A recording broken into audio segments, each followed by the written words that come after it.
Welcome, everybody. It is another JC and Morgan podcast. You've been wanting it. You've been clamoring for it, much like an expanded playoff. One day we're going to get it, except it's going to be today instead of 3 years from now. He is JC Sherbert of 24/7 Sports. He's been busy. He's about to be even busier with recruiting coming up here in a couple of days. I am Mike Morgan, been busy in a different way, just calling games, football, basketball. Got a bowl game in a few days, the Cure Bowl, Coastal Carolina, America's team, the Mullets versus whatever Northern Illinois is, the MAC champions, as well as some NFL on Sunday, and then always staying busy on the musical front and making differences in the lives of many children is Michael Haney. I don't know what that means, but it just sounded like a good introduction, Mike. You know, there was a time, Mike, when you saying that would have been a joke, but it's actually true. And I don't even have a comeback for anything like that. I am curious, though, like for JC, I mean, having an early signing period like this in December was something, for those that don't know me, I mean, I did sports radio for over a decade, for a long time. So I actually haven't been in the game on a day in and day out basis since the early signing period came in. JC, it's the first time I've had a chance to ask you in a public setting where people are going to listen to this. How has your life changed in the recruiting world with 24/7 Sports with December early signing period? Well, it's just all crammed into 1 month now. And, you have some activity in January, but it's not like it used to be where it's like a gigantic stampede to the first Wednesday in February, and you have guys flipping all over the place and setting up last minute visits and all that good stuff. It kind of hits a crescendo in December, and then for a couple of years is pretty peaceful. I mean, I went on a week's vacation in January last year because I could, and that was the first January since 2003. I think I've been able to do that. So. But the football gods in our business have a way of getting back at you if you do things like that. And with the transfer portal now, it's pretty much nonstop.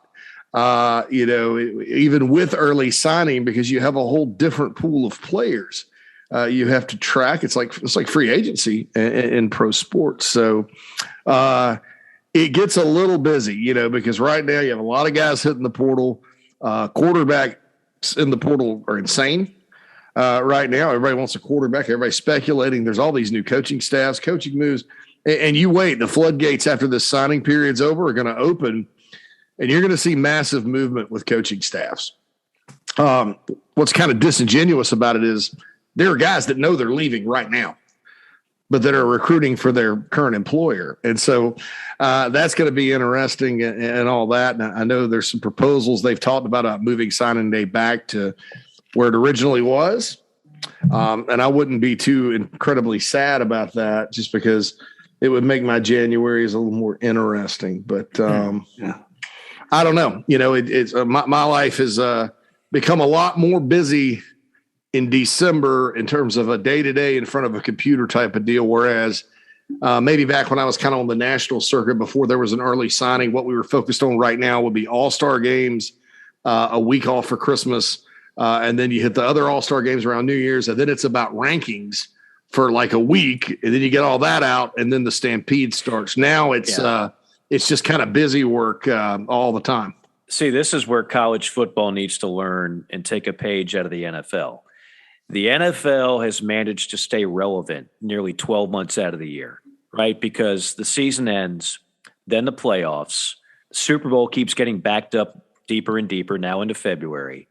Then you have the Combine, which has become a televised event. And again, I always lump in college football fans with everything NFL, because the great thing about college football compared to basketball, there is no one and done.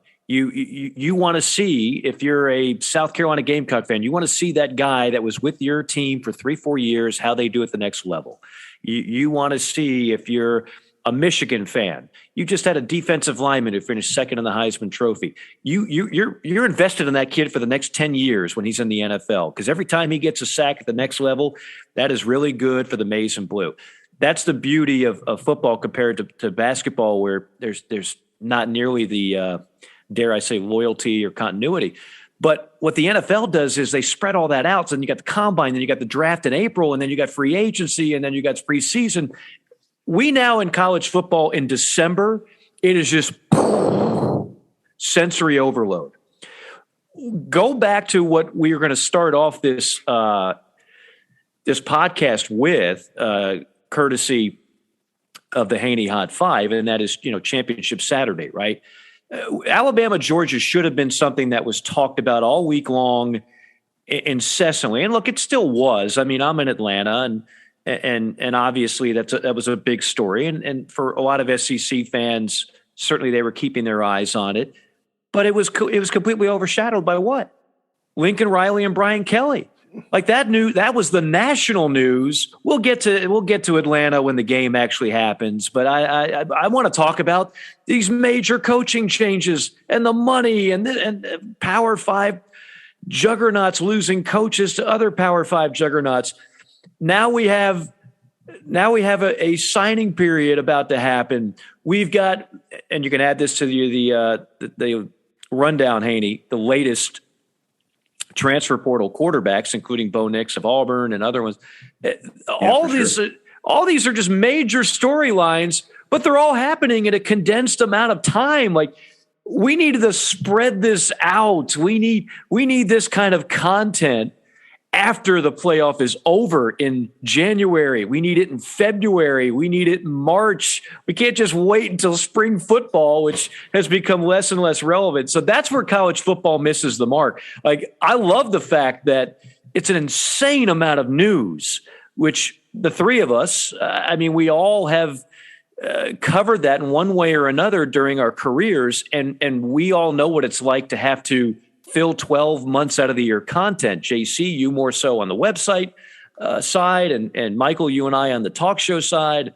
But now we just stuff it all in December, and then we're empty in January. So I don't know how to fix that.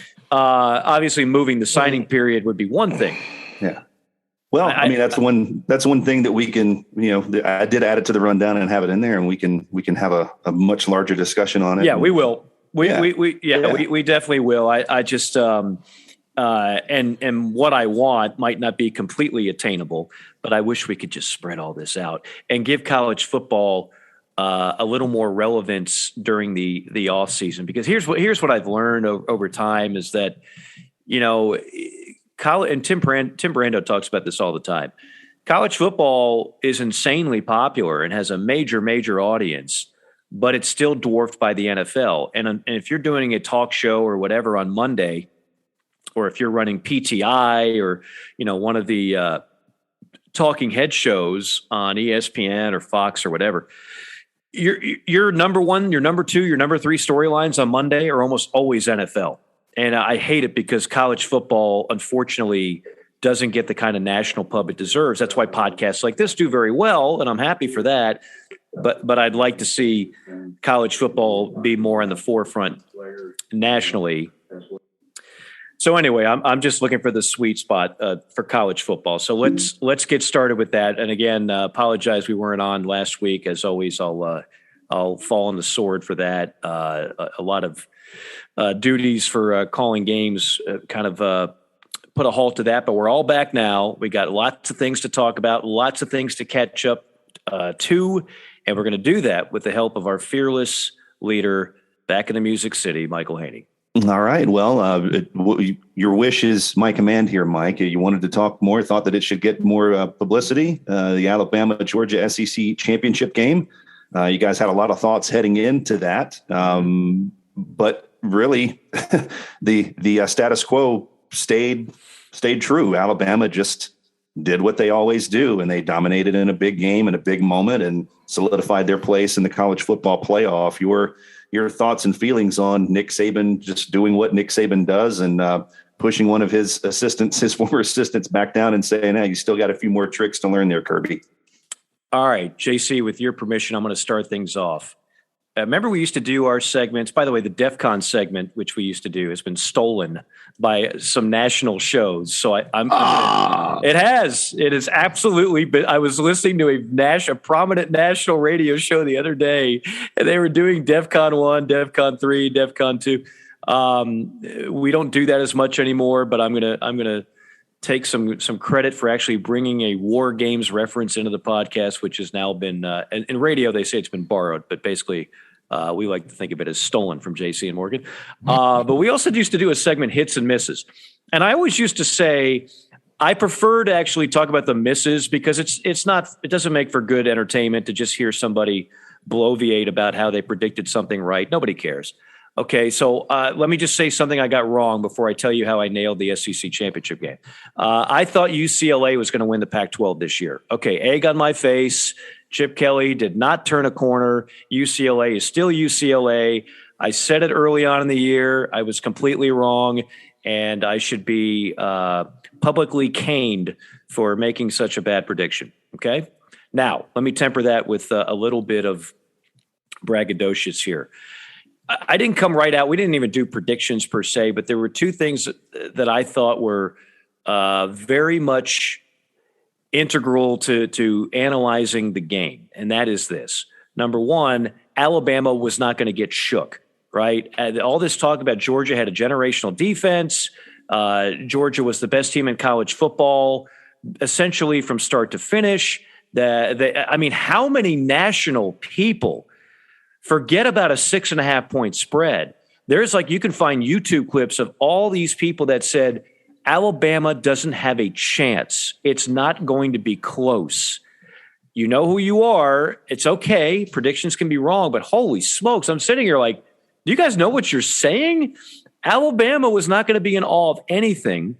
And right off the bat, the fact that they're there every year and they know what it takes, and then you give, to quote Nick Saban, some positive rat poison, that scared me for Georgia. Number two, the other point that I brought up on our last podcast is that Georgia hasn't had any adversity all year long. They're not just beating people, they're beating the living doors out of them. So they don't know what it's like to be down 10 points in the second half. They haven't had that all season. They've barely been behind. And when they have, it's been early, and it's been by one score. So this was a recipe for an upset in Atlanta. Oh, by the way, JC, I think I've been consistent on this much. I'm a Bryce Young guy. I am a fan of Bryce Young. And I told you, if he went ahead and balled out and Alabama won, you could just give him the Heisman right there. Don't even waste your time on tabulating the votes. And that's exactly what happened. The real key to the game for me was that Alabama had a leaky offensive line for much of the year that has struggled at times against good physical teams. That's why so many people thought Georgia would win this thing, and in some cases win it outright. Well, lo and behold, Alabama's front five blocked Georgia to the point where Bryce Young, although he's incredibly nimble, he was able to have time to make those deep throws down the field to Jamison Williams and others, and that was the key to the game to me. The other thing I'll say, predictably, many people came right out.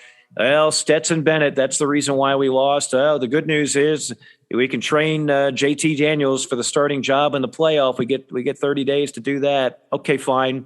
I'm not going to sit here and tell you Stetson Bennett played great. He did throw for a career high over 300 yards. He had a terrible pick six. The other pick was not his fault. The tight end Bowers stopped the route. What I will tell you is that's not what cost Georgia the game. What cost Georgia the game is that generational defense on 5 consecutive possessions gave up 5 scores, 4 touchdowns and a field goal. And that shook Georgia, and they never recovered. And that is why Alabama is your champion. It's not because Stetson Bennett cost them the game. Georgia's defense cost them the game.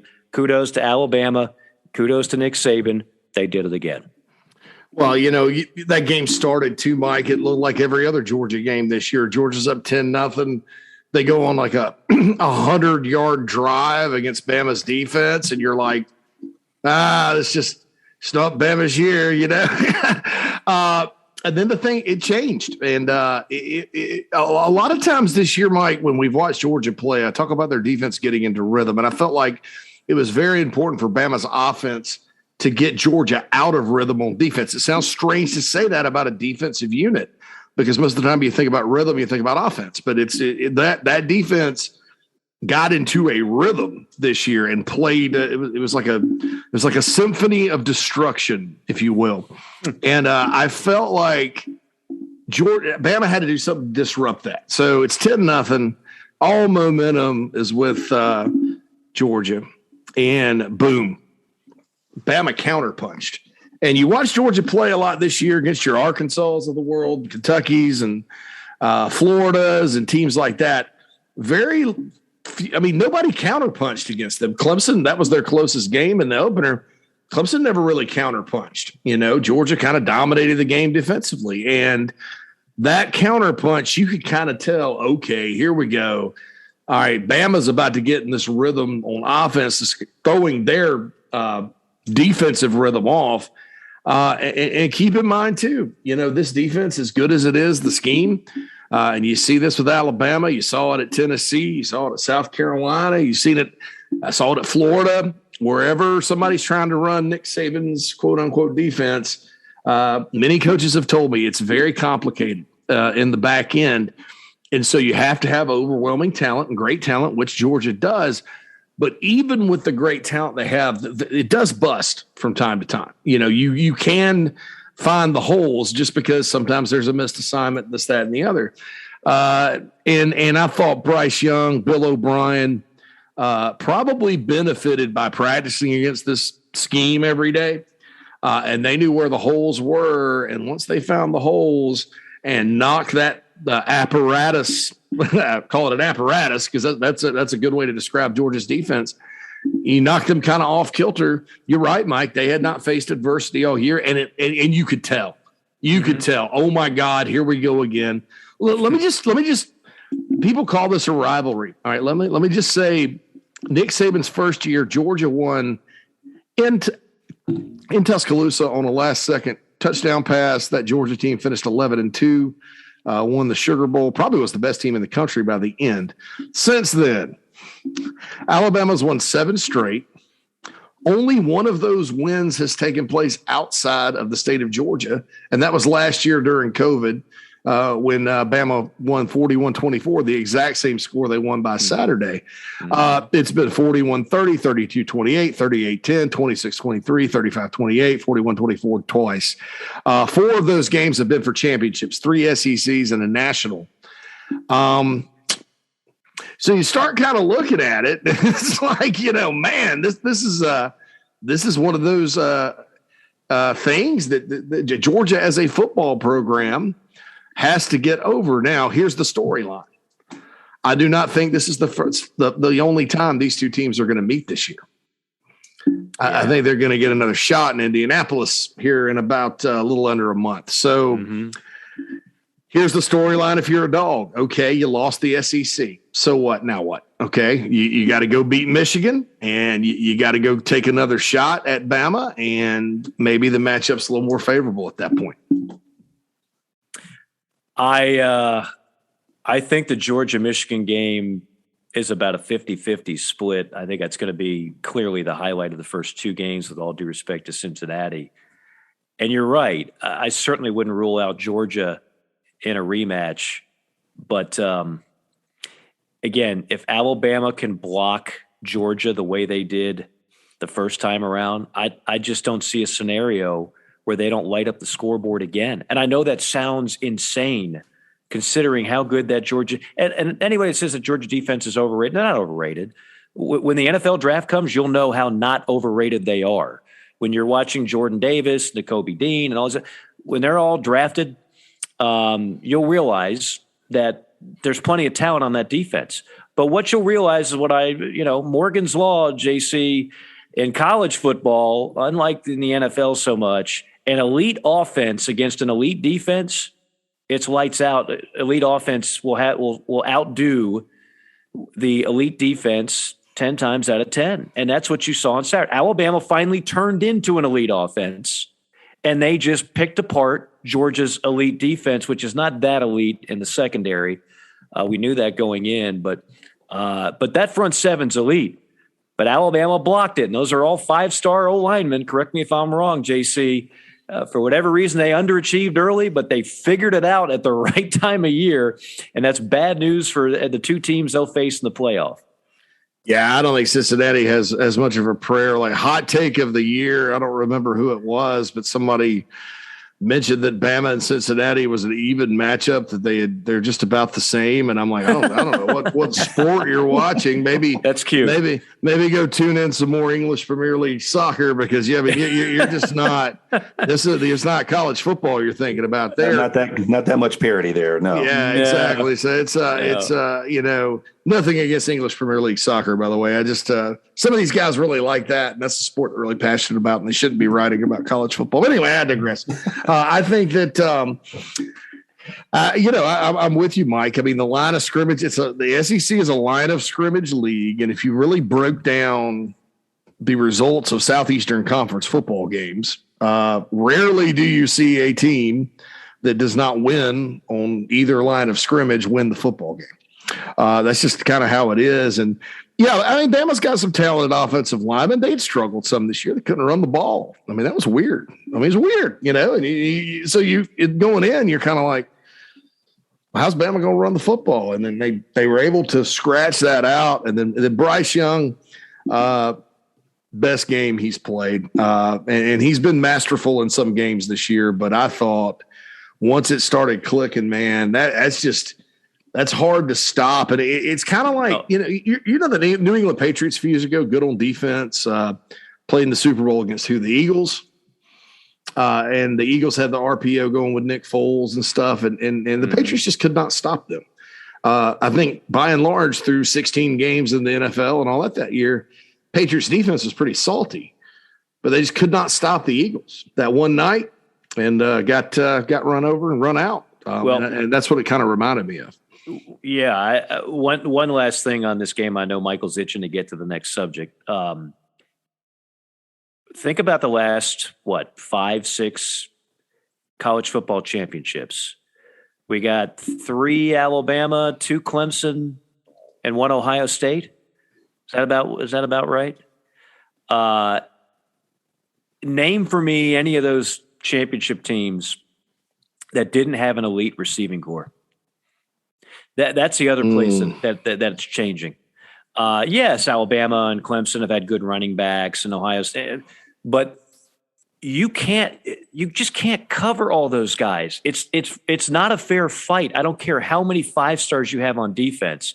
If you have a good quarterback and you have elite wideouts, I mean, Alabama's losing a first-round pick to an injury in the middle of games. That's okay. They got 3 more. And that's what Dabo's 2 title teams had. Heck, even Hunter Renfrow, I watched him. Nobody could cover him in the NFL yesterday. He had like 13 catches, and he was like the also-ran walk-on guy, right? They're like, oh, yeah, Hunter Renfrow, slow white guy. Let's be honest. That's what people, when they look at him, they think. You can't cover him. And then you had all the other guys that they have on the outside, on the perimeter, that are now in the NFL. And so they are becoming wide receiver Like if you're going to win a national championship with today's day and age and offenses, chances are you're going to have first-round draft picks at wideout, not necessarily running back, but at wideout. And Alabama's got them. Good luck trying to guard and cover all those guys and then have, by the way, a Heisman Trophy winning quarterback. Yeah, and people, one more thing, tying it into recruiting quickly. Folks, you want to know why Miami has been struggling and Florida struggles sometimes and Florida State struggles sometimes?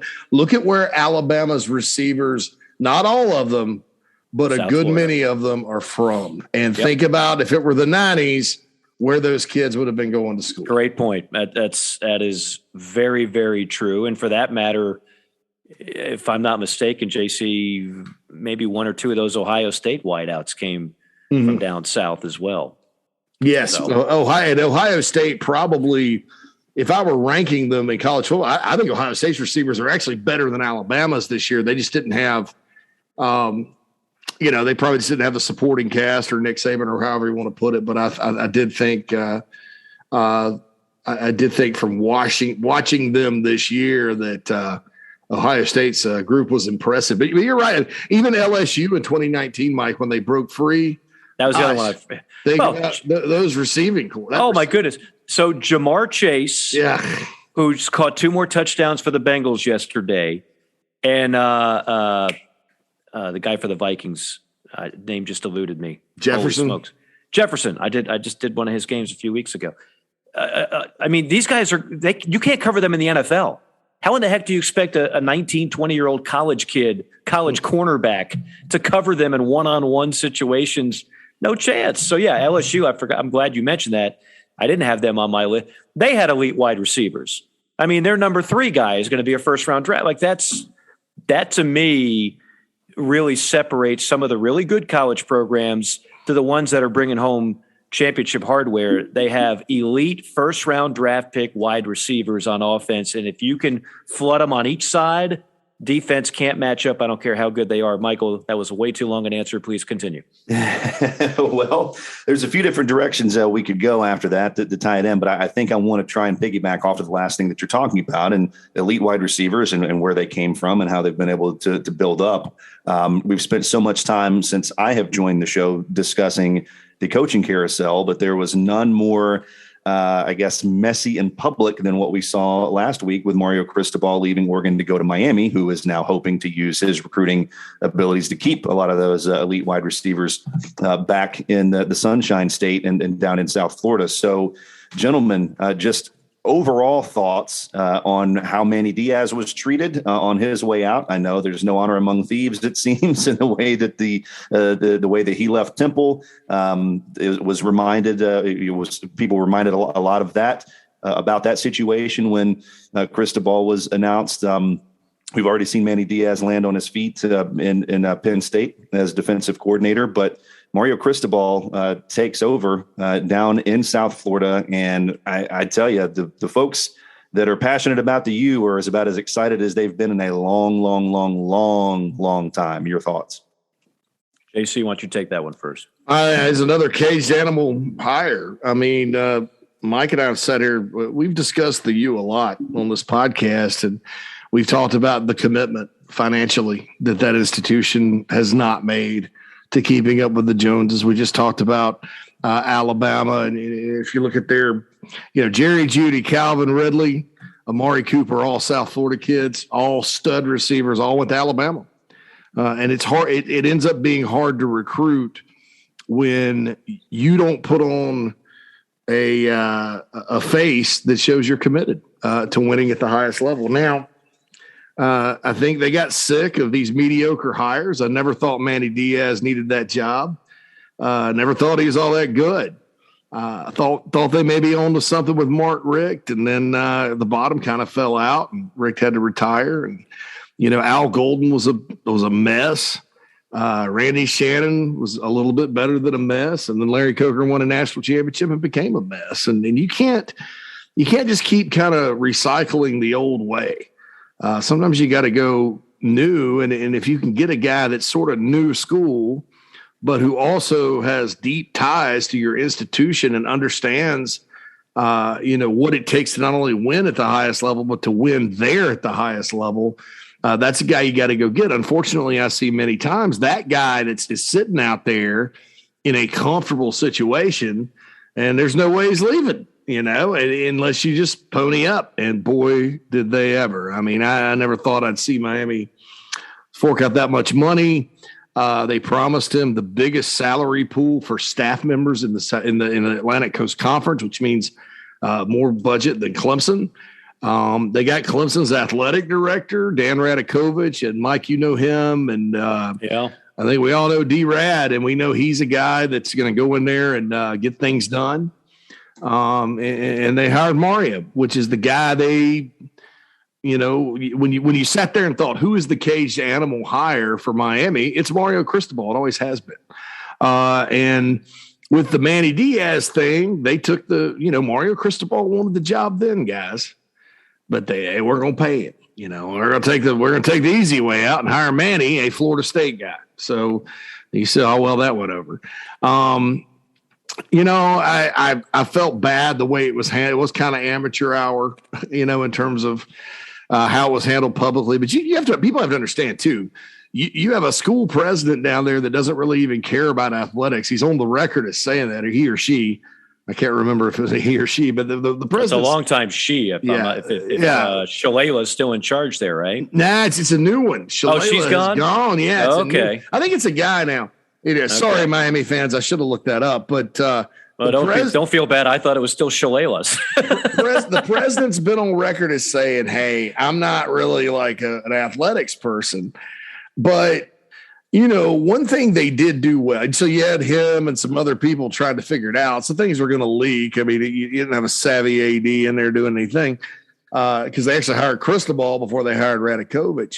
There's just a lot going on. But, sometimes athletic programs like save universities academically. Sometimes it works in the opposite direction. And here's my understanding as to what happened. In addition to some very famous people who love Miami donating more money.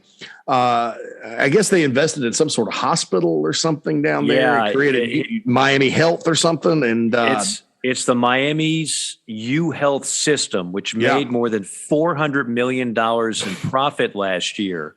So apparently, and I just learned this talking with, I had an interview on another show with Mark Schleybaugh. I had no idea because you mentioned caged animal syndrome. And look, they've wanted to win at Miami for a while. They just haven't had the money. And, Luther Campbell of Two Live Crew only writes so big a check. So apparently Miami's administration had been unwilling to allocate funds to the athletic department, instead leaving it to cover all the expenses of its own. But the success of Miami's U Health system, again, made over $400 million in profits last year, has become now part of the cash coffers for athletics. Because you think about it, they threw $8 million at Cristobal. They got $8 million to buy out Manny Diaz, $9 million to buy out Cristobal at Oregon. And then that's not even including all the coaches. And, oh, by the way, you just poached an AD from a prominent Clemson program. This is the kind of money the other Miami leadership has never had to spend. So it's not just that they were thinking about, small fish or small game hunting. They finally have the money that I've always been told from people that I know around that program. Hey, we don't got it. I mean, we can't compete with the SEC programs. We can't compete with Clemson. We can't compete with Texas. All of a sudden, they're dipping into, of all things, the healthcare funds to get back into big time college football. Yeah, and look, that's fine. Because it works both ways sometimes, and having a great football program at Miami will help also bring money in. You sort of worried about them. You're worried, will they ever get back? And because it is unique. It's not a big state school that has thousands of alums and gets 80,000. It's kind of Miami, it's its own thing. And so, I was happy to see that. I can't believe we're sitting here with like 3 different caged animal hires though this offseason. So that's kind of different. And guys, it's President Julio Frank is now the president at the University of Miami. And to your point about the money, guys, I did see an article leading up to the Cristobal hire that quoted him back in the day of saying, I mean, it's no secret that Miami's facilities are crap. I mean, I had a personal experience going there. I had one of my best friends worked in the sports information department at Miami under Larry Coker, and I went to go visit, and I said, wait a second, this is the place? This is the place that's won all those national championships? Guys come here and because I was told that you got to have like the ice cream machine and slides and video games and all that kind of stuff. But Cristobal was quoted a while back as saying that he enjoyed his time at Miami because the guys that came there, they relished being in bad facilities. Like it gave them an edge. Like it felt like that he liked players with a little bit of quote dog in them because they didn't feel like they had to be pampered, and that helped them. That helped the product on the field. So I just found that to be an interesting mindset, especially now that he's going to be the man in charge with all of this flush with cash situation right now at the U. Going from the best facilities in the country to Miami. To Miami. But again, now all of a sudden there is money there. So, and you've got a president that clearly, in Mr. Julio Frank, who is willing to cash in. There's always been prominent boosters from the University of Miami, people that actually went to the school, unlike most UM fans. And now you've got this hospital money coming in. Again, $400 million profit last year. Like, that's no joke. I don't know how much of that they're willing to pay on all these buyouts and everything. One last thing on the subject for me, I saw a lot of people pointing out that the way they treated Manny Diaz was disgraceful. And look, I didn't like it either. I thought it was unfair to Manny. Manny's a good dude. He's a class act and probably deserved much better than he got. I mean, it was basically like, yeah, stay over there in the corner. And if everything else falls out, you're our coach, but we clearly don't want you. But the truth of the matter is, guys, that goes on all the time. Just the timeline is better, but this goes on all the time. And we are now at a point in college football where you can't pretend that you're really appalled or shocked when coaches leave programs at a certain time or for a certain job in a certain manner. That's just the way it's done. And anybody who's been in the corporate business world knows it can be just as ruthless there. So let's not pretend college football is any better or any more ethical when it comes to this kind of stuff. I'm at the point now, nothing really surprises me. The one that surprised me again, the Lincoln Riley, Brian Kelly, those two moves, those kind of surprised me. Those kind of caught me off guard. I don't think I'm going to be caught off guard again, guys, because now I truly believe that everybody is always looking for something a little bit better. And to say that there's no loyalty, that's never been there anyway. But now they can always find an extra couple of million out there. And when you got the leverage that these guys have, they move mountains, and we've seen a lot of mountains move here in the last couple of weeks. No question. And one of them, JC, you just mentioned a name in an administrative role, and Dan Radakovich leaving Clemson after a number of years to take the same role down in Miami. And obviously what he was able to do as an athletic director at Clemson, especially with the football program, it speaks for itself for the on-field product and the money that's been put there. But what a model of consistency Dabo Swinney's staff has been there in Clemson. He's not had a lot of turnover at all outside of, Billy Napier, Chad Morris there early on, firing Kevin Steele. But those are the moves that led to the success on the field for Dabo and his program. So my question now, as we dig a little bit deeper into the upper tier of the ACC right now, it seems like we expect a rise in Miami under Mario Cristobal. Is this the turning point where we see a Clemson program start to slide back a little bit now that we've seen Brent Venables leave and take a head coaching job at Oklahoma, Tony Elliott leave and take the head coaching job at Virginia? Which one of those guys is going to be harder to replace? So loaded questions here about what it means for the future of Dabo Swinney and Clemson. With now 3 seismic moves from his AD and both of his main coordinators taking off. Okay, for me, this one's a no-brainer. Again, I know Dan Radakovich had for 20 years. World of respect for him. He got his master's degree at Miami. I don't want to say it's coming back home. He's not from Miami per se, but he does have ties to the school. Good for him. He's outstanding at what he does. But let's not forget, he didn't hire Dabo Swinney. What so many ADs now are really brought in to do is fundraising, is taking so much of your time and meeting with bigwigs and raising money for new facilities and new initiatives to improve X, Y, and Z. Every so often, every few years, you have to hire a football or a basketball coach, and you hope you get it right. But as we talk about so much on this podcast, even that's a crapshoot.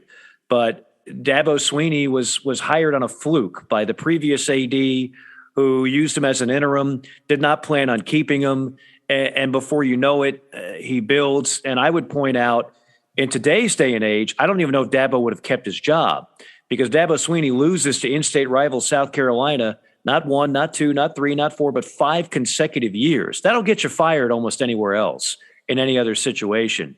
But they saw something in Dabo. They stayed the course, and he built a power out of virtually nothing. Because, I mean, they were just swimming along in mediocrity under Tommy Bowden and Tommy West and everything else.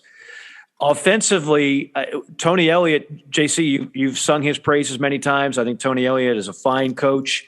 But Tony Elliott this year, without a bunch of first-round NFL wide receivers, with a shaky offensive line and a blue-chip quarterback that didn't look blue-chip at all, that was an offense that was really lackluster. The guy they're going to miss the most is Brent Venables, because Brent Venables is someone who has just out-schemed folks for a long time, has built an identity at Clemson on defense that wasn't there when he took over, and turned it into one of the scariest defensive units year in, year out in college football. Everybody has wanted Brent Venables, not everybody, but he's had several suitors for many, many years, and the answer has always been, no, thank you, I'm comfortable where I am. Now, all of a sudden, they finally got him to leave. So to me, you can find a good offensive coordinator. They're out there.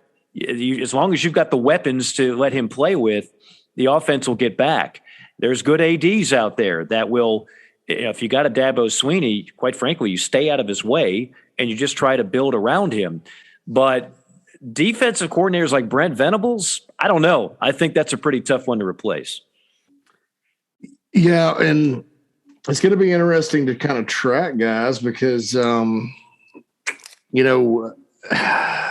Dabo's going to promote from within again.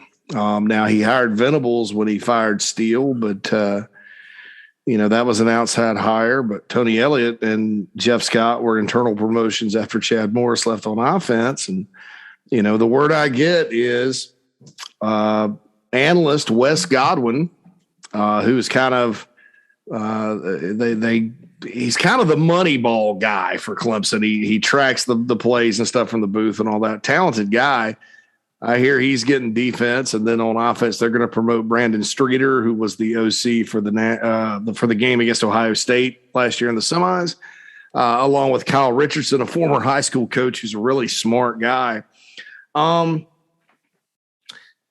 Look, if you're Dabo, you have kind of gone the opposite direction of everybody else. Nick Saban loses coaches. He goes to NFL, college, wherever, gets the best coaches he can find, plugs them in, and away they go. And Bama's had a lot of turnover. That's not the way it is at Clemson. Clemson normally promotes from within. In fact, most of their staff either has a direct line to Clemson or Dabo's days at Alabama, and that's going to continue. So, if you're Clemson, you're hoping Dabo's got the Midas touch and the guy can just continue to, have great coordinators, because Dabo, as we found out, it's not a coordinator. He's not a guy that can step in. That the bad year they had in 2010 under him, the Napier's last season, there were some times where he would try to step in. That's not his gig, there. And so if you're Clemson, you're just kind of hoping he continues to have the Midas touch. I think it makes the Cheez-It Bowl against Iowa State even more interesting if you're a Clemson fan. And then, they've lost some commitments in recruiting. They've been very hesitant to hit the portal. I think they're going to have to, obviously, and I think they will. But I don't think it's at a crossroads necessarily, guys, as much as it's like, okay, it's sort of intermission. What's going to happen in the second act? With Dabo Swinney at Clemson, because the architect of a lot of the off the field stuff they did, Thad Turnipseed, is gone. He went to Oklahoma with Venables. Everybody kind of thinks that's a huge loss because he's very instrumental in building, but that thing's built. Okay. He's kind of the foreman and got the construction done, and now he's going to go help Oklahoma do it. So I don't necessarily see how, that's a big loss.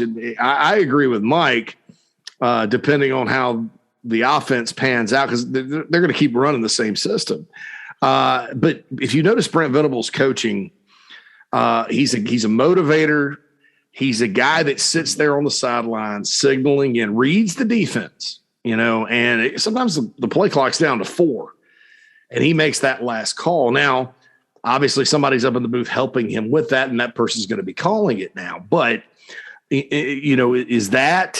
you replace that? To me, he's in a lot of ways, Venables is kind of the Steve Spurrier of defense. The guy's just going to sit there, dissect you from the sidelines, and beat you up.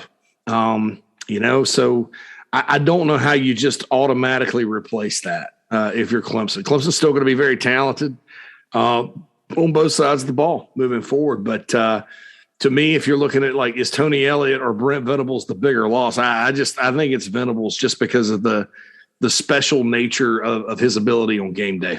Yeah, and I guess this might be a little harder to answer, but just in terms of optics, these are great opportunities for Venables and for Tony Elliott. But for Dabo losing both of these guys in a quote unquote down year, I mean, their season would still be considered a massive success by the vast majority, but obviously their recent years, this is a down year for Clemson. But when you lose those two roles because they're seeking better opportunities in a year that was not your best, what does that say about where things currently stand and where they could potentially stand for you moving forward? Well, I think the biggest fear for Clemson has got to be, okay, any Clemson fan over the age of, 25 remembers what Clemson was before Dabo. Remembers what Clemson was after Danny Ford in 1981 and before Dabo got it going, as I mentioned, after a stretch where it was not all gravy for Clemson football under Dabo Swinney. And, you watch some other programs, as I mentioned on the last podcast, it is a lot easier to fall from grace than to get there in college football. In other words, you get the feeling like there's only about a dozen programs that can get to the level where they're even in a playoff contention consistently and make a playoff, once every 5 years, twice every 7 years. We only have so many of those kind of programs right now in college football. And so you feel like if you're not one now, it's going to be real hard to enter that distinguished room. But it's not that hard, to use a slide analogy, since Clemson's famous for having one, to slide down the ladder and fall from grace, because we've seen Texas do it. We've seen Florida do it. We've seen Florida State do it. We've seen Miami do it. We've seen Southern Cal do it. It's a lot easier to be one of those bell cow blue blood programs and fall than it is to go from tier 2 or tier 3 and just climb up the ladder to tier 1. So if you're a Clemson fan, you're being really honest about it. I'm sure that has to go through your mind. Like, okay, a couple things are happening here. First, we had a down year. Second, we're finally watching the mass exodus of staff people like happens at every other program.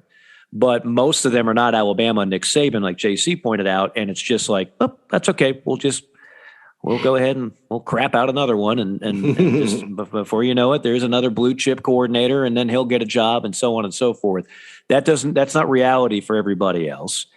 And then, the other thing is that I've always said this. I never thought the Dabo rumors to Alabama were nearly as legitimate as Dabo to the NFL. And as we watch Urban Meyer continue to just completely fall into his own tornado of problems created by himself, that's not the way elite coaches and successful people look at things. Like, well, Urban's failing, so therefore I shouldn't try it. No. You got egos out here. They look at it the way Jimmy Johnson looked at it. Yeah, the others failed, but I'm going to make it. I'm not going to be Urban Meyer. I'm not going to be Steve Spurrier. I'm going to do what Jimmy Johnson did and win 2 Super Bowls. And Dabo's taken a lot of crap, quite frankly, the last couple of years. There are national media members, JC, I've said this before, I'm convinced, that don't like Dabo as a person.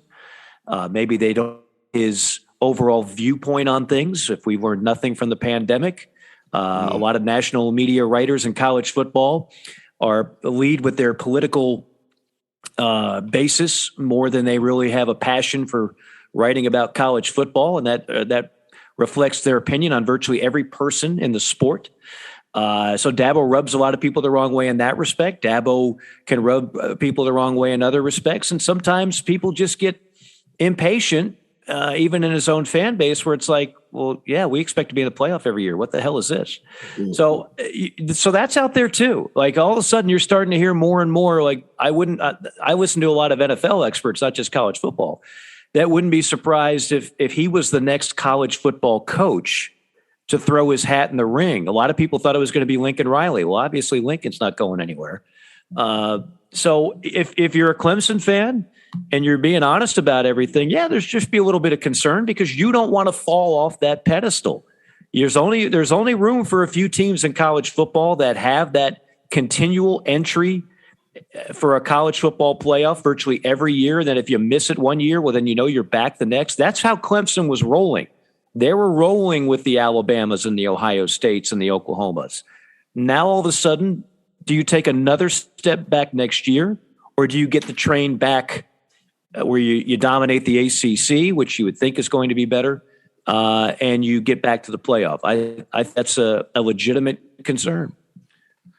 On Dabo in the NFL, he went out there and visited the Raiders, and I think a lot of people didn't realize there's a Hall of Fame event in Las Vegas that just about everybody in college football was at. So not a biggie there. He was just out there, and Clemson has, I think, 3 guys on the Raiders roster, including Hunter Renfrow. But that job is open, and so people kind of started looking at it and all that, and until Thad Turnipseed left, and for those of you that don't know, Thad Turnipseed is kind of their external operations guy. He's credited with a lot of the infrastructure stuff that Dabo has created since he's been at Clemson facilities, things like that. People started to get worried because that guy is like a Dabo lifer, and he's gone. And so the one thing that was told to me that I thought kind of was interesting was if Dabo really were going to the NFL, and that was kind of a foregone conclusion, Tony Elliott probably does not take Virginia because Tony Elliott's the next coach at Clemson. Mm-hmm. And that made sense to me. Now, look, you never know what's going to happen, though. I mean, maybe Tony Elliott wasn't going to guarantee he would get the job at Clemson because right now Clemson doesn't have an athletic director. So maybe it's going to go to Jeff Scott, or maybe it's going to go to somebody else. But it's other than that, there have been signs, and Dabo's comment about college football's got a lot of problems right now. Mm-hmm. Maybe they'll figure it out in a few years. So if you're him, I think it would be much easier if your dream is to coach at Alabama one day, to go to the NFL for a few years, kind of like Ray Perkins. Remember Ray Perkins? Oh yeah, went to the Bucs. Went to the Bucs, came back to Bama. Rather than walking away from what you've built at Clemson, you're more walking away from a pro deal than Clemson, where you built it. But so I don't know. I'm kind of. It wouldn't completely shock me once the NFL coaching carousel, because the Browns have thought about hiring him, the Jaguars have thought about hiring him. Maybe the Raiders like him. He's well liked. People don't realize that he's well liked in NFL circles. But maybe if there's a time that's right for him to take the challenge, you would think it would be now. While it's like the St. Elmo's fire. Everybody's leaving. Remember the scene in St. Elmo's Fire at the end? Oh, wow. I would need Jack Parr to start coming in with the theme song. And, dun, dun, Demi Moore shivering inside of an empty room with Rob Lowe pounding on the door. More Brat Pack movie flashbacks on the next JC and Morgan. I just want to close it out with this. We're not throwing out rumors or anything like that. That's not what we do here. I'm just telling you, and I expect Dabo to be the head coach in 2022, but I'm just telling you that I think you're going to hear more and more of that, because as you mentioned, JC, he is liked at the next level. He is respected. It's not. I listen to the Paul Feinbaums of the world, and they are quick to kind of jump on Dabo and Clemson having an off year, but people that really know what Clemson was when he took that job and what he built, the people that in the know that make those kind of hires, they're well aware. Like they're well aware there's not many people that could have taken that Clemson job and did what he did. Mm-hmm. So I'm not saying he's unhappy. I'm not saying he could be the happiest guy in the world. A lot of guys have been happy where they are. And then all of a sudden somebody comes with a BBD, a bigger, better deal. And when that bigger, better deal comes, and maybe it's a confluence of things, maybe they have another off year, maybe there's more defections, maybe they don't have back-to-back generational quarterbacks like they did with Deshaun Watson and Trevor Lawrence. And then all of a sudden it's like, maybe I took this as far as I can take it, and I got to at least listen to other offers. Just saying, like I said before, like I said 10 minutes ago, I'm not going to be blindsided and surprised again like I was with Lincoln Riley and Brian Kelly. To me, anything is on the table these days with these coaches and this amount of money that is being thrown at them on a semi-regular basis if you have a certain amount of success. Yeah, and Mike, honestly, I think for the first time in a while, for the first time ever, honestly, in college football, and maybe one of the problems that Dabo Swinney had mentioned about one of the problems with college football right now is the transfer portal. Players have now the ability to come and go as they please, and it's sort of Pandora's box, gentlemen. We don't really know. It's there. It's available for the players. I think it's a great thing in concept for the players. But Mike, as you mentioned at the beginning of this, everything's kind of crammed into once. Your head is spinning when it comes to transfer portal news. As you mentioned, JC, it's not just that you're following recruiting now. There's a whole other pool of players, like guys that you had followed in their high school careers. Now you got to follow them through their college career and see where they're going to end up as well. But the transfer portal news is coming in hot and fast. Just the latest. Southern Cal's quarterback is in the transfer portal. Bo Nix from Auburn is going to Tank Bigsby, big time running back recruit, is now leaving Auburn. I have a thought on that one, by the way. But go ahead. But just gentlemen, in the grand scheme of things, my personal feeling is, of course, I want players to be able to have the ability, like coaches do, to if they want to make a move and find the right situation, they have the autonomy and the ability to go and do that and to find a situation that's going to be right for them. But like anything, too much of something can be a bad thing. So where do we start to find the balance? And was it such a big thing to give players their right that now we're looking at how do we put this genie back in the bottle? Like, do you even bring in a level of well, let's just say a transfer period where you've got like the signing period. You've got a 2-month window right now where if you want to leave, you can leave. And after that, you can't, to where it's not just, you wake up in the morning at 3 a.m. to go get a glass of water and suddenly, whoa, some former 5-star decides he's going to go somewhere else. This is crazy. Yeah, it is crazy. Where do we go with the future of this transfer portal? Well, I'll just say this, JC. First off, I don't think that genie's going back in the bottle. And if the NCAA and the people that run college football specifically were smart, rather than fighting like hell to deny NIL, which was a runaway freight train that was not going to be stopped, and it's here, and quite frankly, now you've had a few programs already, including Miami, that whole $500 a month deal with every player, the gym, kickboxing, whatever.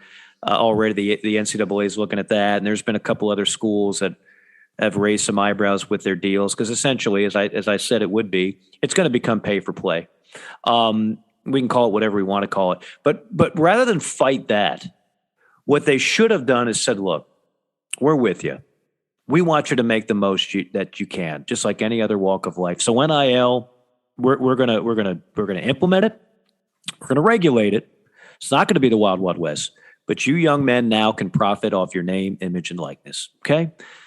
However, just like any other business, there is a level of commitment when you take a job. And if you don't honor that level of commitment, sometimes you pay the price. So we're not doing a one-time transfer where you don't have to sit out or there's no repercussions of any kind. Because what that's really doing, it's causing everybody to say, well, the athletes have their rights. The athletes have their rights.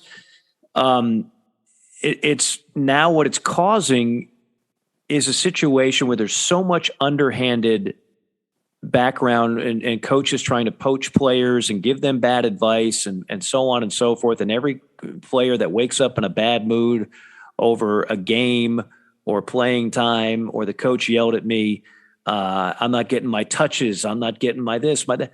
We're now seeing this all over the place where it's more than free agency in professional sports. I mean, it is rampant.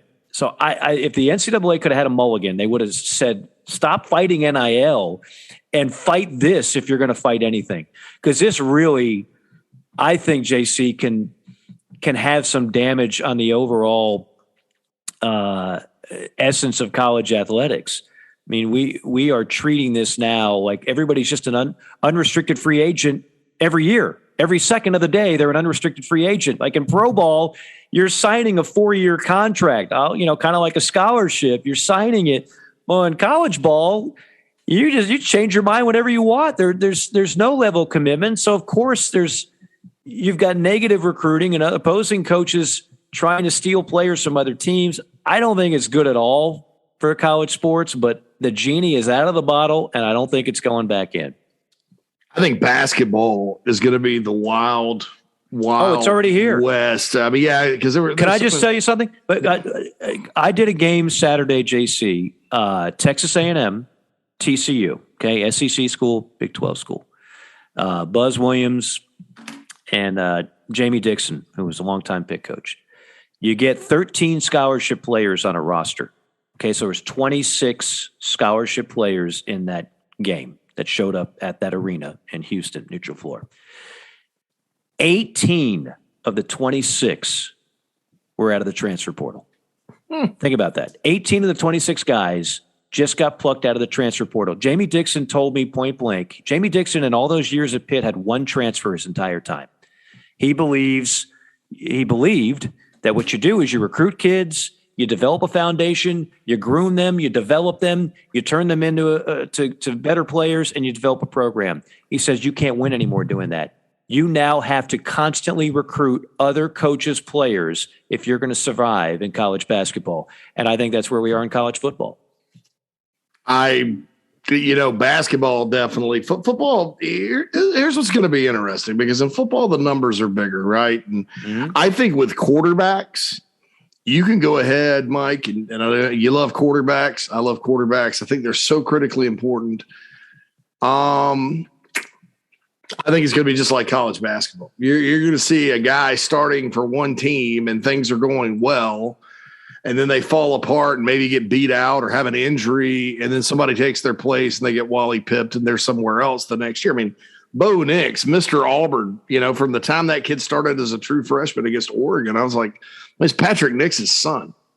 Okay. I mean, the all-time Auburn great. He's out now, So I think with quarterbacks, it's that way. I think with some other positions, the numbers, you look at the portal last year, and I was told this by a coach, so somebody can correct my math.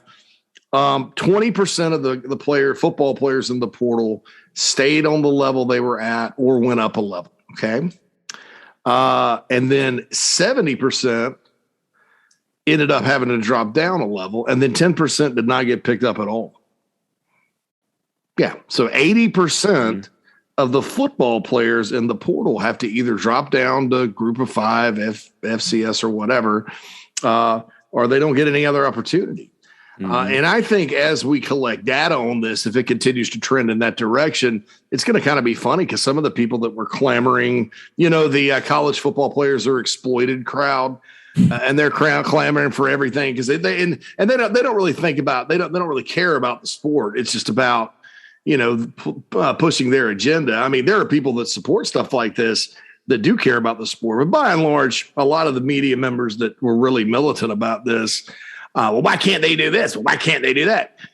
Well, because, here's what's going to happen. And it's actually going to come back and blow up in the face of the players, because we were at a point in college football where, you didn't really run guys off anymore. All Right. scholarships were guaranteed 4 years at most schools in the Power Five. They kind of shut all that down. And so it was a really good deal for the players. I mean, even if you're not that good, you end up staying on scholarship and getting an education. Well, now, because in the interest of, not being exploited, whatever that means, there's going to be guys that just make horrible decisions and end up blowing an opportunity, not only on the football field, but in their lives. And so it's going to be interesting to see once we get data on that. If players become more reluctant, I'm also interested in seeing double transfers, because in basketball that happens a lot. But I think that right now it's sort of one of those things where everything's just sort of up in the air. And if you're a coach, you got to be sitting there wondering, man, look, I'm getting, because coaches are getting fired so quickly too. You're like, I'm going to have to build the program year to year now. There's no let's sign 2-3 good recruiting classes and redshirt everybody, and then by the time they're seniors, man, we can contend. There's none of that anymore. I mean, because you're just constantly dealing with transition and attrition and all that good stuff. Michael Haney. All right. I thought you might have had something else to add to that, Mike. I feel like time is time of the essence, and right now. Yeah. I didn't want to take it too much farther. Well, I understand that, and it is fascinating to think about where this is all going to lead, and just how the game is going to evolve with all of these things in place. And again, curious to see how it all plans out or plays out. But one thing that I was very disappointed about in terms of the future of the game itself, even though I know eventually we will get there, in my opinion. But we did have the playoff committee speak this past weekend, thought that we might get some actual news that, hey, guess what? We're going to move to a 12-team playoff, and it's going to be happening in 2023. So next year is going to be the last year that we're going to be debating about that number 5 team. Several years ago, it was LSU and Alabama playing each other for the BCS title. That was the final spark that saw the BCS system fall and in favor of the playoff.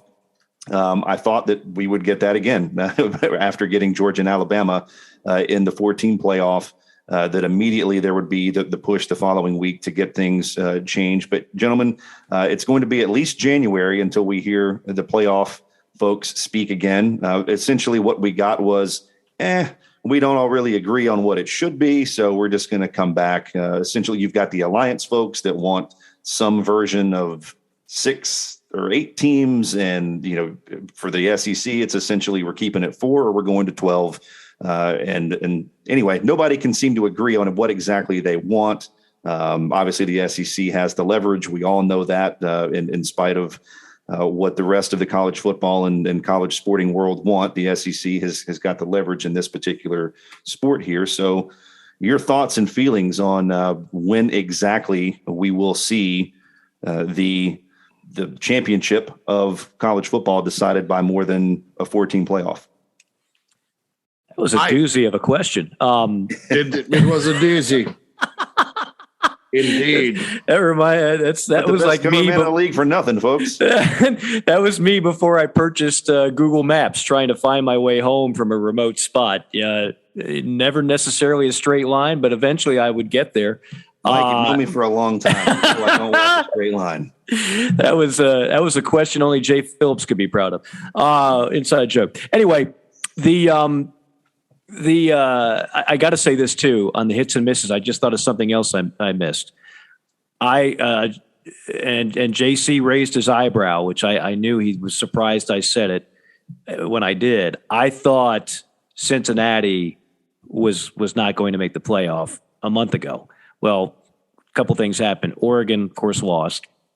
Whenever they played Utah, Oregon looked as if they were a Division III team. And the other thing that happened, I do think I was 1 yard away from being right had Oklahoma State got that fourth down, and I would have loved to have seen this for Noah. This is not anti-Cincinnati. It's not anti-Group 5. It's a great story. Kudos to Cincinnati. Kudos to Luke Fickell. I'm a Luke Fickell fan. But if Oklahoma State wins that game, a one-loss Big 12 champion, I'm telling you, I think that committee was going to take them over Cincinnati. And I will believe that till the day I croak. Okay. In terms of the latest on the playoff thing, look, we're getting to 12. It's just a matter of how stubborn and how dug in the sand are a couple of these conference commissioners, because it has to be a unanimous vote, right? The only way this happens early is with a unanimous vote. So every conference commissioner has to agree to say, yes, I'm with you on 12. And unfortunately, there's a couple, and I really don't totally understand why they think it's a better idea to fight this, insist on 8, or insist on specific details about automatic bids and everything else. Look, here's the bottom line, folks. We just had a year where 3 of the Power 5 conferences didn't get in the playoff. Pac-12, going to watch at home. ACC, going to watch at home. Big 12, going to watch at home. Do you really think if you're one of these other leagues that not expanding to 12 is a good idea? Because I'm going to tell you something, you are really going to feel like you're on the outside looking in if they don't expand this and if you don't vote accordingly. Greg Sankey's not going to 8. That's all you need to know. If Greg Sankey doesn't want 8, it ain't going to be 8. So turn the page on that whole thing about 8. So now do you want to keep it at 4, where the SEC will continue to dominate? That'll be the only league that ever gets 2 teams instead of 1, and will always have at least 1, the only league that'll do that. Or do you say, you know what, I don't like every specific detail of this, but 12 is better for our self-preservation and will allow us a better opportunity to be included in a playoff, which the benefits there are obvious: money, exposure, credibility, recruiting. So I have to think common sense will prevail in the few naysayers that have been holding this thing up, and they will vote yes on 12, and we will hopefully have that sooner rather than later. I'm hoping for 2023. My magical college football utopia, guys, is that in 2023 is a landmark year, and that 2 major things happen. Expansion goes to 12. Texas and Oklahoma write a big fat check to the Big 12. They get the hell out of Dodge and stop, sleeping on the couch of their ex-girlfriend, and they just get out and move on and go to the SEC, which clearly is where they belong, since that's where they want to be. That's what I'm hoping 2023 will entail. Yeah, I don't understand the blowback again. It seems like there's some contrarians out there just to be contrary. If Notre Dame didn't have a problem with the 12-team situation that basically shut them out of getting a bye every time unless they join a conference, everybody should just shut it. I halfway understand the automatic qualifier thing, but look, man, I ran the numbers and went back using the BCS rankings, and there were very, very few years where a league was like kept out of the playoff. There were years their champion was, like, in other words, there was an upset in the title game, but very, very few years was there a bracket without a Pac-12. I don't think at all. In fact, I don't even know. Maybe one year, like when the ACC, when Georgia Tech beat when Wake Forest won the ACC that year, but it really looked fair. And I think if you're going to include the group of 5, 12 is the way to go, because, man, they have a dream. Then they can get in. They can get two teams in sometimes. And I don't know why they would fight it. I think that's probably, as cattywampus as it seems to go to 12, the fairest formula. I think there's questions, where do you play these games? And that's a different debate. But, and Mike, I didn't know that I would like 12. I knew I never would like 8. I kind of liked 4, or heck, go back to the BCS for all I care. But 16. I pretend you didn't say that. But 12, to me, 12. I mean, with the way they structured it and sort of the way it all comes together, if you're going to include the group of 5, that's the way to go. If not, get the group of 5 their own playoff, because there's no other fair way to do it Yeah, with 8 and giving 1 to a G5 that's probably not deserving most years, and that kind of thing. And they're going to be a sacrificial lamb for Alabama every year in that format. For as long as this has been, for as long as I've talked into a microphone, from age 19 on and had the opportunity to discuss this, I've always thought 8 was the magical number, right? So when I started hearing rumblings of 12, I was like, what do we need 12 for? Just 8. 12 is too much. 12 cheapens some of the regular season matchups. Let's not make this anything more complicated than it needs to be. Give me 5 conference champions, give me 3 wild cards, and let's call it a deal. Then I must admit, when I saw the proposal for 12 and how they constructed it, top 6 conference champions, that obviously would include a Group 5 team, and top 6 wild cards, that made sense to me. And then the top 4 get a bye. And then I think what you need to do is have the first round on campus sites. Everything's always better on a campus site than a neutral field. But again, I'm not picky. Figure it out. But yeah, I was never a 12 guy until I saw what they came up with. And I was like, this is the smartest thing we've seen come out of these people in a long time, right? Usually I have very low expectations on something like this, but this actually made a lot of sense to me. Well, you actually think that maybe, Mike, you could get these Group of 5 teams in a game that gives them a chance to win a game in the playoff, right? Versus, because they wouldn't play the top 4 seeds, right? Like assuming the Group 5 team on a given year, and it might be multiple. Let's say it's 2 of them, and let's say they get the 11 and 12 slots. Well, they're not going to play 1 through 4 because 1 through 4 has a first round bye. So the best team they'll play is 5 or 6. One of these Cincinnati teams, if they would have gotten the 5 spot, I think they could beat. The 12 slot. I think they could beat, the 5, the 6, the 7. Absolutely. So I think it almost makes too much sense, but I'm amazed. Like if there's one guy who has the right to fight all this, it's Greg Sankey. Because Greg Sankey can say, hey, the 14 playoffs been pretty damn good to us. It's been better for us than anybody else. It'll continue to be better for us than anybody else. I'm not going to budge. I'm staying with 4. But Greg actually, with Bob Bowlesby and Swarbrick and the guy from, what was the other conference, the Mountain West, whoever he is, they all decided to come up with this pretty good plan of 12. So it's like, Mike, a third and fourth SEC team is going to get into 12. Well, sure. More years than not. Absolutely. Of course. I'm not stupid, and neither is Greg Sankey. I mean, it's also going to be good for the SEC. This was not a magnanimous move where the SEC and Greg Sankey are saying, you know what, let's allow more inclusion for the little guys.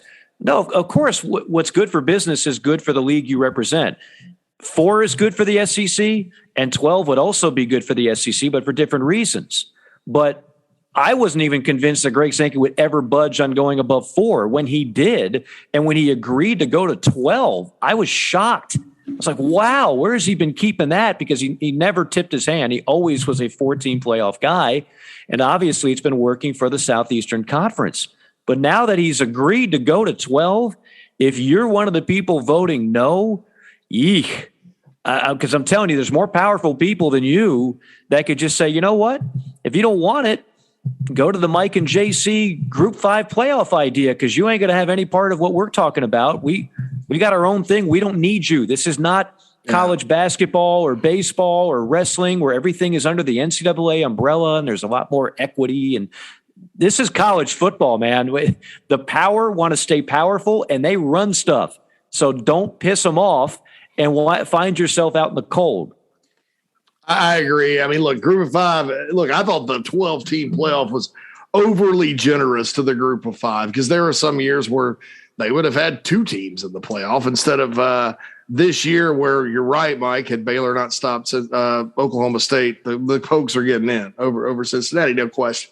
So, look, man, I don't understand the angst and consternation over the 12-team deal. I thought that was like the most inclusive model again, I was like you. I was like 12. Wait, what? But then I started reading it, and I was like, you know what? Man, that could work, and then so I don't understand people fight back. And the people that complain about the SEC having too many teams in the playoff, look, I would rather make Alabama, win 3 games, 4 games than 2. You talk about your Clemsons of the world when they're rolling. You make Clemson go through 3-4 games after playing in the ACC all year. It's going to make it tougher. So your Big Tens, they're going to be a little more battle tested sometimes. And so there's nothing that says they can't get out there and get things done. I think it helps the Pac-12 in terms of parity. Yeah. Yes, they need to be relevant again. Because they knock each other off all the time, and then there's no room in a 14 playoff. But in a 12, heck yeah. And then those teams are battle tested. So, you tell me Pitt would beat Utah or Utah would beat Pitt. I think Utah would beat the snot out of Pitt, to be honest, right now. I do too. But I'm with you. I think 12 is the good number. That's the good stuff. It's the good stuff. So I don't understand the angst over it and the complaining and all that. I think a lot of it has to do with SEC jealousy a little bit, but hey, that's one of those things. Well, yeah, I mean, you're going to be more jealous of the SEC if it stays at 4, and the SEC's got 1 or 2 in every year, and you're watching it at home. The final thought on this is that if you take everybody's self-interest out of it, I do think the 12-team playoff is better than the bowl system we have now. I mean, what is going to highlight the stories of most of these bowl games? So I'll give you just a quick insight into my world. Friday, I'm going to Orlando. I'm doing the Cure Bowl. It's the 7th annual. It's Coastal Carolina, kind of the media darlings of a year ago. The Chanticleers taking on the MAC champion Northern Illinois Huskies. Now, you want to know how I'm starting off that broadcast on Friday? I'm going to say, compared to a lot of the other bowl games out there, we've got 3 things. We've got no coaches that have already found another job and have left. We've got no players who have opted out because they're preparing for the NFL draft and they just don't care about this game. And we have no lack of motivation for either team that wants to win this game, because for them, it does mean everything. But for so many of the bowl games that are going to happen in the coming weeks, you're going to see a Power 5 school that had a disappointing year, that lost coaches, that has players that have opted out, and there is no motivation. That's not good for the sport. It's not a good look. So with a 12-team playoff, every one of those games is ultra relevant and is good for the sport. And at the end of the day, that's what we want, is it not? I mean, we want a really healthy postseason. And I think a 12-team playoff would certainly be healthy for that. All right. Just about out of time. By the way, I did think about this, JC, as we close, and I know you're going to be getting primed for signing day in a couple of days. They're gonna lock you in a basement with an internet, a phone, maybe some Uber Eats, maybe give me some chicken wings. Yeah, that's about it. But you're going to be covering the recruitment of a lot of quarterbacks now too, many of which from California will no longer be defecting for the Southeast, but instead will actually stay at in-state and play for Lincoln Riley. But how about this? I was watching the NFL yesterday. And I'm watching what was one of the games of the day, Bucks Bills, right? And everybody knows the Tom Brady story ad nauseum, 6th-round draft pick. He's the GOAT. And by the way, he's still one of the best quarterbacks today at 44. Josh Allen is the closest thing I've seen to John Elway in my lifetime. Mm-hmm. He threw for 300. He ran for 100. He's big. He's got a cannon of an arm, and he can outrun people. He's a freak. And then you take a look at, for my money, the other guy that's in that elite group of quarterbacks is, again, no controversy here, Aaron Rodgers. And I started thinking, for guys like you that have to cover this, Aaron Rodgers, overlooked out of Chico, California, had to go to JUCO before he wound up at Cal. Tom Brady, overlooked, 6th-round draft pick, too slow, too this, too that. Not good enough to be a player at the next level. And then I thought of Josh Allen, Wyoming. Dude. And even though he went in the first round, I heard a lot of people that don't want to admit who they are that basically told you that's a mistake if you take that kid. He hadn't played anybody, and his final year, he wasn't terribly good. So those are the three best, with all due respect to Lamar Jackson, who's actually got to do something in the playoffs before I'm really ready to crown him as a top 5 quarterback. Those, to me, are the top 3 quarterbacks in the sport. And they all were kind of overlooked throughout parts of their career. So that's just a little food for thought during a recruiting week. Look at, and quarterback is hit or miss, guys, for every Justin Fields and Trevor Lawrence and Deshaun Watson and even Patrick Mahomes. There's a Baker Mayfield. There's a Kyle Trask. There's a Zach Wilson. None of those guys were Trey Lance. None of those guys were highly recruited. And it's an interesting position for a number of reasons. I was lucky because I worked with 2 guys, Charles Power and Jerry Hamilton, who are really daggum good at evaluating talent that, we did not embarrass ourselves with Mitch Trubisky nor Joe Burrow's rating when I was actually in the thick of the ratings game, just because they were Ohio kids. Burrow was a late take for Ohio State. Trubisky, they passed on because they got JT Barrett, but we were lucky that we kept them up there and stuff like that. But, a lot of people had Marcus Mariota and Johnny Manziel, 3 stars or whatever. So it is interesting. And I think that, if this report that I'm reading is correct and Spencer Rattler ends up at South Carolina, we're going to find out a little bit about the rankings because, that's a different. That's a Woj bomb. That's a JC bomb dropped at the end of the podcast. Yeah, that's a little bit. I mean, and because Spence didn't really have such a good year this year, and so what's he going to do with a different supporting cast and outside of Lincoln Riley's offense? So, that's not a done deal. But my guy that works for me on thebigspur.com that covers South Carolina just passed that along. So, we'll see what happens there. But Shane Beamer doing some work there in Columbia. But Michael, you got a bomb you want to drop here in the closing seconds of the podcast?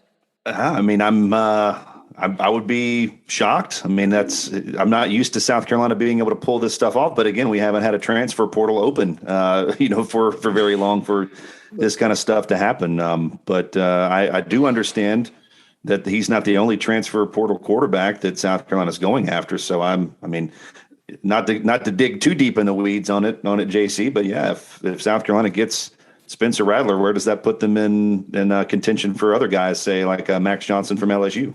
Yeah. See, well, that's the thing. I don't think you take more than one. You're not getting both of those guys. Yeah, you're not. And Max Johnson, South Carolina's been recruiting him as well. Texas A&M. Max Johnson's going to be in the NFL, by the way. I love Max Johnson. Mark it down. I did one of his games this year. That kid has got everything you want from the neck up, and he's got the ability from the physical standpoint. He was just in a terrible situation this year. He's got wheels too. 27 Absolutely. 27 touchdowns, 6 interceptions. Even in as rough as they were on offense at LSU this year, those are staggering numbers. Yeah. And I'll tell you this: his brother Jake Johnson is the number 1 tight end in the country coming out of high school. He's unbelievable. I mean, elite. I mean, I don't know if you guys ever saw Mark Andrews that played for Oklahoma. He's that kind of guy that you just he runs like a receiver, but he's big. The one in the NFL right now. Yes, that dude for Baltimore. Yeah, that absolutely. Dude. That's Jake Johnson. That's Lamar Johnson. Lamar Jackson's top target. Former Super Bowl winning quarterback Brad Johnson's kid. So he's the real deal. Someone's going to get a good one with him. So that's it. But so we'll see what happens. But things like that are going to be interesting because some of these guys, these 5-star guys that fans continue to chase, and that everybody's all gaga over when they hit the portal. They go into a situation that may be a little different, and my dad used to tell me about football. The cream always rises to the top, whether that's Josh Allen after Wyoming, or Aaron Rodgers after Cal, or Tom Brady after being drafted in the 6th round. This game doesn't lie. Right. When you go out to play it, it tells the truth. And I'm fascinated to see how things like this end up working out. It is fascinating. By the way, I've got the 49ers on Sunday. I just thought Jimmy Garoppolo. Here's another guy. There you go. Playing Eastern Illinois Panthers, I think, Garoppolo. So. Was he? Yeah, and Flacco was Delaware. So, I mean, you got one double A quarterback starting in the NFL right now. So it's to say it's an inexact science. How about old Tony Romo? He was another one of those directional Illinois. He was schools. Another one, but wasn't he Eastern Illinois? I believe Tony was Eastern Illinois, either Eastern or Western. I'm gonna stick with Eastern now. Romo was Eastern. Yeah, they both were Eastern because I had to learn about Eastern Illinois this year a little bit in their program. A lot of people.